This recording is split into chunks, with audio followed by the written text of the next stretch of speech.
It's the 20s. So we got The Great Gatsby, we got jazz, we got flappers, we got the rise of fascism in Germany, and the start of the USSR. So, you know what that means. It's a new decade. To add to my dying YouTube channel, I am going to make a video where I go every year in the 2010s and pick my favorite album. Yeah, and then at the end I'll tell you which years I thought were the best for music and the worst. So, alright. 2010. Also, if I have it on vinyl, I will show it. Alright, 2010. Alcest or Alcest, however you pronounce it. They're French, so who cares? How do I even say this album title? Astronaut Air? Yeah, Scale of the Moon or something like that. I don't speak French. All I know is Comment ça va and I Surrender. That's all I know. But this album, they're part of that whole black gaze movement. Kind of like if you're into Deafheaven, but you want less and more like.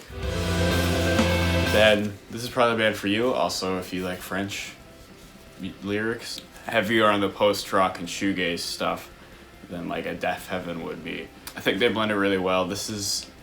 And like some of their albums even don't have any metal at all. It's just like shoegaze shit. This is one of the black metal ones though. It's not my favorite album by them. Definitely my favorite from every album in 2010, and it's a good album. Actually, that's my favorite song ever created by anyone on it. The last song, Sur the Ocean Color de Fur. Something about the ocean. It's fucking beautiful. It like. The way it builds up, it's a really, like, just a crescendo. It's really good. My favorite album from 2010. Alright, 2011, I do not have any copies, but that's La Dispute Wildlife. If you want to hate your life and then live the rest of your life like when everyone around you is really happy and you're like, God, how are these people so happy? Then listen to this album because it will destroy everything inside of you and make you feel terrible about everything. Yeah, La Dispute is, the best way I can describe them is like, I want to say like prog emo, even though it's not really accurate because they're not really prog, and they're also not really emo. Actually, they're definitely emo. Basically, how they work is all the instrument dudes just go blue, blue, blue, and then the singer just like cries, and he's really good at telling a story and painting an image, and this whole album is about different stories that they heard around their hometown. And yeah, besides that, like the instruments are really good too. Like there's some grooves on there, the bass playing is really good. Yeah, it's just really emotional and will make you feel terrible, so don't listen to it, but I love it. Alright, wait, I had this on CD. Alright, 2012 is The Offspring, Days Gone By. Just kidding, this album is a piece of shit. Don't listen to that, it's terrible, but I loved it when it came out. Beatles, Rubber Soul, no, great album though, but did not come out in 2012. This did come out in 2012. I don't know why I have this, but it has Rise Against on it. 2012, this one was hard. 2012 was down there for my favorite years of artistic sound waves. But Time One by Wintersun, my favorite from 2012. I forgot about this. You said, okay, yeah, 2012. I knew it was going to turn around to be like 2011. I thought this came out in 2011. I think that's why I had a hard time like finding one for 2012 because I just wasn't thinking about this. But folk metal at its finest. Like folk metal is usually really like cheesy and it's really epic and stuff, and you listen to it and you're like, yeah, but then you're like, all right, that's enough. But this is done really well. It's still cheesy because what do you want? I could take this a lot more seriously because the performances are excellent. The mixing is great. The orchestration on this, like the first song on this, the intro song, When Time Fades Away, could just be like or an orchestral track for like a movie, and it would be like better than most of those songs. Like it's so good. Yeah, composition on this album is just fantastic. His vocals are great. I love his dynamics. He can get like really smooth, but also really fucking and anywhere in between. This album has a really nice flow to it, and I listened to this in high school and be like walking down the halls and then like be like like ready to fight a dragon. Everyone around me is just like and then like my headphone would pop out or something, and then I would be like, go from like up here to immediately down because I'm not fighting dragons anymore. But yeah, I definitely recommend this. Good album. All right, 2013. I mentioned this band earlier, but it's kind of a generic choice, but it is Sunbather. Like, what do you want me to do? I should probably turn that light off. Yeah, Deafheaven, Sunbather. What do you want from me? It's good. Let this one sink in. It took me like 4 years to really appreciate this album. It's definitely a grower. I can't stop saying definitely. Please give me another word to say. Some of the interludes like go on for too long when you just want to hear some music and you're just hearing some like weird shit. The composition and just like every chord they play is great. They said that they write most of their music on acoustic, so when they make sure it's good on its own, and then when they add all the effects and stuff, it only adds to the music instead of just relying on that, and that really shows because a lot of this music is very well composed and just makes you feel awful, kind of like the La Dispute record. I don't know, something about it, and his vocals are like perfectly in the mix. Like they're not over everything because then it would just be him screaming nonsense over shit, even though the lyrics are actually really good, but how the fuck are you gonna understand them? It's almost like he's singing in a different language. But they're really low in the mix. So it kind of, it's like its own instrument. Pecan Tree is probably my favorite. Just that piano part near the end is like, oh. Yeah, Sunbather. Sorry. 2014, this was really hard. So I used to like post my top 10 albums every year on Facebook, but I kind of stopped doing that because like who the fuck uses Facebook anymore? 2014, I put Animals as Leaders, The Joy of Motion as number 1, and The Contortionist Language as number 2, and I regretted that for a while, even though no one cares about what I picked as the album of the year for my Facebook. But I regretted that because Language, for me, had much more of an impact, and like I don't really listen to The Joy of Motion that much, but I like always listen to Language. That's album 2014. I have this on CD too. Booyah! I still really want to see this band live. I've almost saw them live so many times, but good shit. So I almost put the Hotelier, Home Like No Place Is There, because I've been listening to that a lot more than this, because I don't really listen to prog metal as much as I used to. I feel like snubbing this one twice in a row would really make me upset. Listen to this one so much where I think kind of the magic is ruined for me, and you might say, well, then maybe it wasn't that good, because if it was really that good, it would never get old. But like I listened to this like 5 times a day in high school. Like it's so good, and the rediscovered version is probably some of the best music I've ever heard. I don't know if that counts for this because they technically did that after, and that's another release. But it just shows you how well these songs are made. The first 3 songs, probably like the best first album flow I've ever heard in my entire life. The Source is the perfect intro, and then goes right into Language 1, and then Language 2, which is the heavy boy. I always play this album for people, and they love it. They love the first 2 songs, and then as soon as the second one comes in with like the they're like, what the fuck is this? And then he starts screaming, and they're like, but yeah, Mike Lissard, one of the best vocalists, not even just in modern metal, but ever. He's really inspired by R&B, so he knows his shit. And I kind of like Jonathan Carpenter as a screamer more, but clean vocals, Mike's definitely got it. And he can still fucking like, so great album. The Parable is also great. Yeah, if you like ambient, progressive metal, this is for you. This is probably as good as it gets. Yeah. Alright, 2015 was another hard one. I guess at the end I could do some like honorable mentions. I already did kind of name drop some, but I had this one on vinyl. The Deer Hunter, not the movie, although the movie is also good, but this is Deer Hunter with deer as in hello. That's weird. There's the movie The Deer Hunter, like the deer, the animal, then there's the Deer Hunter, and then there's Deer Hunter without the "da" in one word, which is also a band. Anyways, Act 4, Rebirth and Reprise.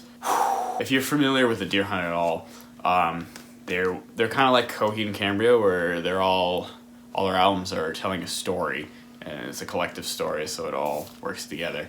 But unlike Coheed and Cambria, the story is actually good. I love Coheed, so their music makes up for it. It's kind of like, so Coheed is like progressive rock with like 2000s emo pop punk, that stuff. This is like that same idea, but instead of like 2000s emo pop punk, it's like 2010s like indie almost, or like early 2000s indie, which sounds bad but is really good. They pull it off in a really good way, and they have a lot of variety. Again, like Coheed, they don't really stick to one sound. Like, that's the best way to describe them, but they kind of just do whatever they want. That's pretty much it. And the story takes place in like the turn of the century, so 1800s to 1900s, and then this one's like near like the 1920s. So you got a lot of that vaudeville stuff, the orchestration, which is really cool. It's a concept album, and it's really long, and there's lots of songs that are like don't really stand out as songs but fit together to the album. But there's also a lot of songs in here that like you could just like hear on the radio, like Waves, The Line, Ouroboros. Every band has a song called Ouroboros. Why? There's like 5 bands that have that as a song title. Gojira has one of those. Anyways, also look at that cover art. Got the Plague Doctor. It's so good. I'm so glad I have this on vinyl. But yeah, it's really long, which I normally don't like super long albums. But this one's worth it. It'll take you a while to get into, but there's also those like single-y songs on here. A Night on the Town is amazing. It's like 9 minutes of pure bliss. So I'm just ranting on and on, but yeah, check out the Deer Hunter. Act 5 is also really good. Alright, 2016. Oh boy. 2016 was probably the hardest to pick because, well, in my opinion, spoilers, but it was my favorite year for music in the 2010s, and probably like ever. Like, oh my god, 2016, it took me a while to realize, but 2016 was really good. I'll talk later about some other albums that were really good that came out in 2016, but this was a hard choice. I'm gonna go with Astronaut Air. I remember hearing a lot of fuzz about this. These guys are actually from like Massachusetts. They're I met them at a show. I got the sign actually, and the drummer said he was from Somerville, which is really close to me. So this came out, and I was hearing a lot of fuzz about it from like metal pages, and I listened to it, and I didn't dig it the first time, but I slowly started listening to it more. I actually got this free on Bandcamp. That's how much these guys went from like 0 to 100. I bought this free on Bandcamp, and all of a sudden they're touring with like Tesseract in Between the Buried and Me, which is when I saw them. And it's kind of odd that these guys get lumped in the progressive metal boat all the time, because to me it's more in the like shoegaze post-rock boat. Like, I could see these guys touring with like Alcest and like Deafheaven. But these guys are like with Animals as leaders and stuff, and the Contortionist, which is really interesting to me. They definitely do have that prog metal thing going on, which I think is why this is so good. It's like post-rock shoegaze, black gaze, and then like prog metal like shred in there. It's a really cool mix. They do it really. It sounds like it would be like totally like unfocused, but they pull it off really well. I started calling it a like white gaze because like it has black metal as like the drums are doing blast beats and the trem picking, but it's like all major scales and like really happy. So I just, and it like Deafheaven makes me sad. This doesn't really make me that too sad. It makes me a wee bit un poco. Yeah, really good album. It was great to see some of these songs live, even though I only played a few of them. Just every song on this really hits home. I remember The Violence used to be the only song I liked from it, but now it's kind of my least favorite from it. Up and Atom, so good. Obsolete's probably my favorite. That ending with the pinch harmonics, it's just really hype, but also like really melodic and well composed, and the vocals are really good. Lyrics are good too. These guys are amazing live. If you haven't, go check out this album. I wanted to make this like not repeat artists, but spoilers, these next two are repeats that I've already said in the list, but sue me. So, the Contortionist, I do have this one on vinyl. Thanks to my roommate Shane for getting me this. Clairvoyant.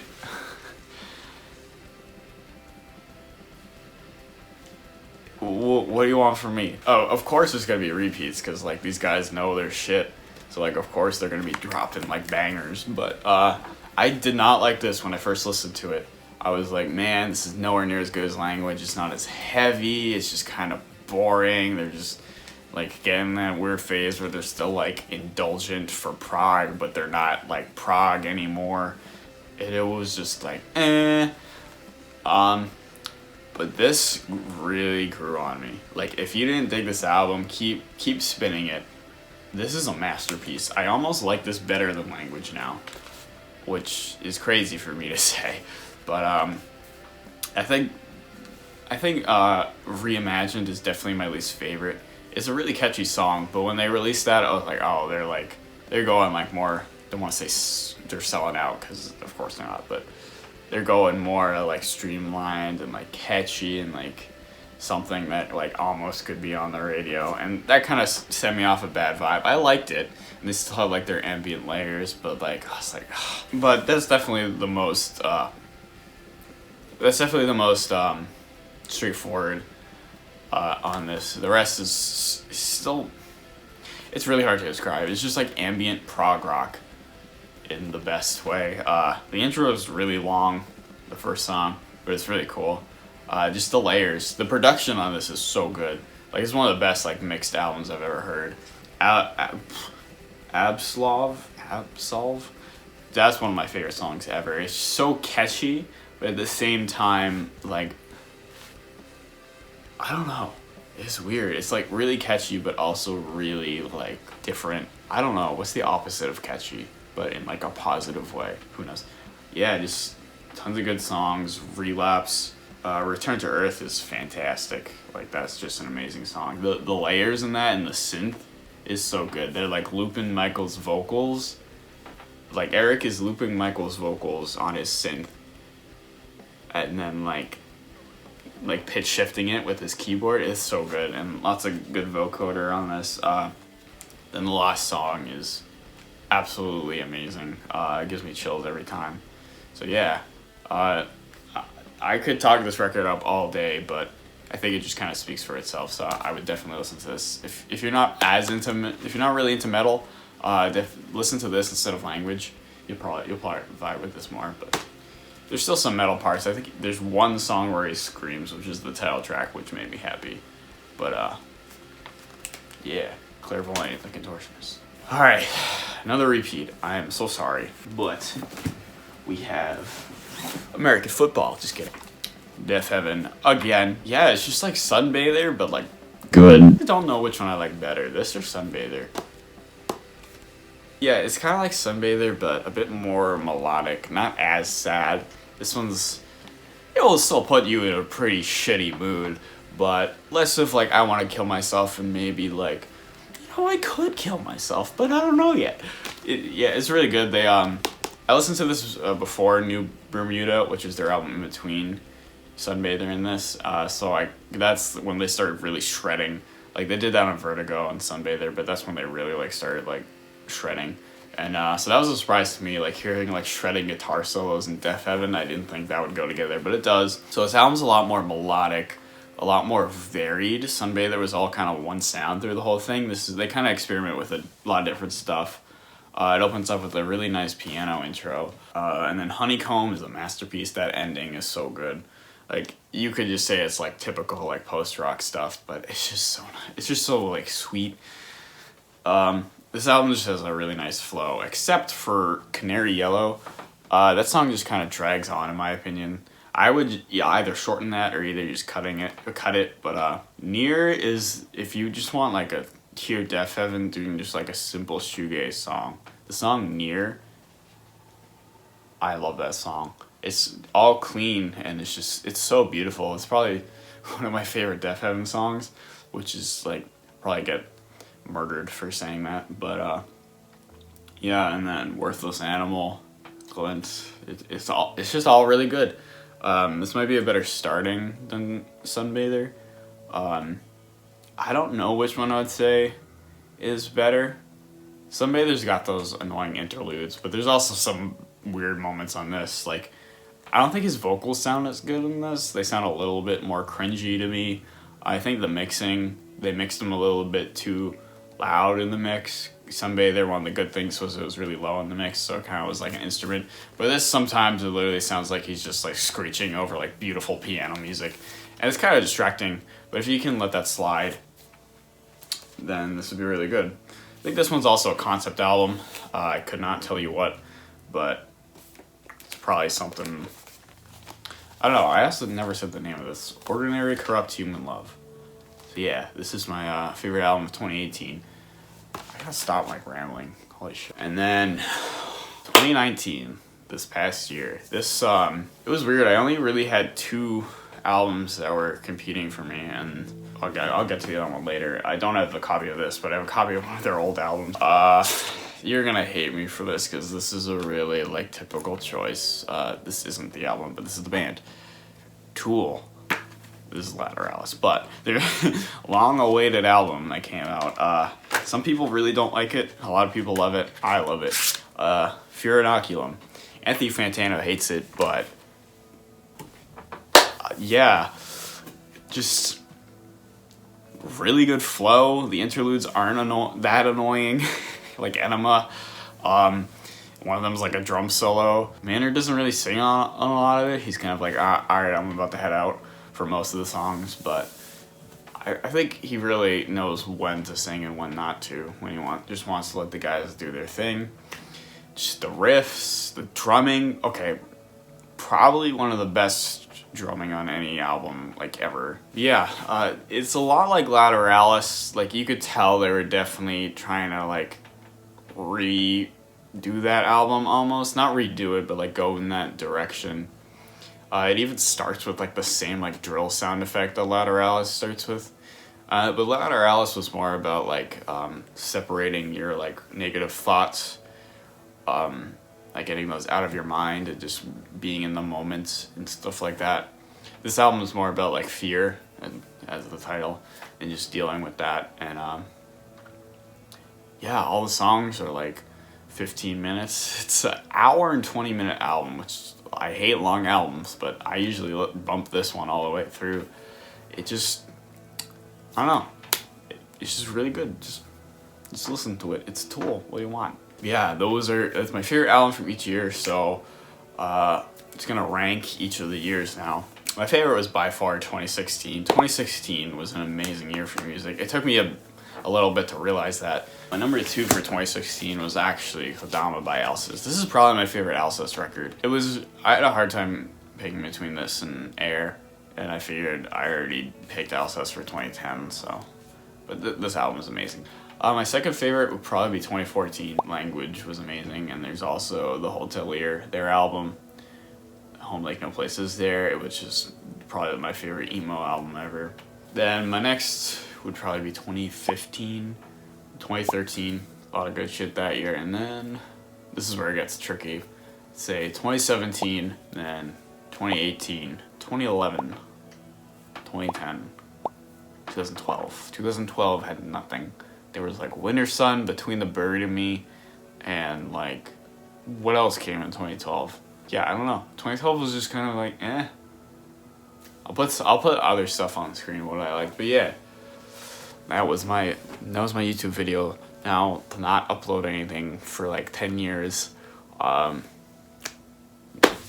do you want from me? I don't know. What do you want from me? I'm just a guy.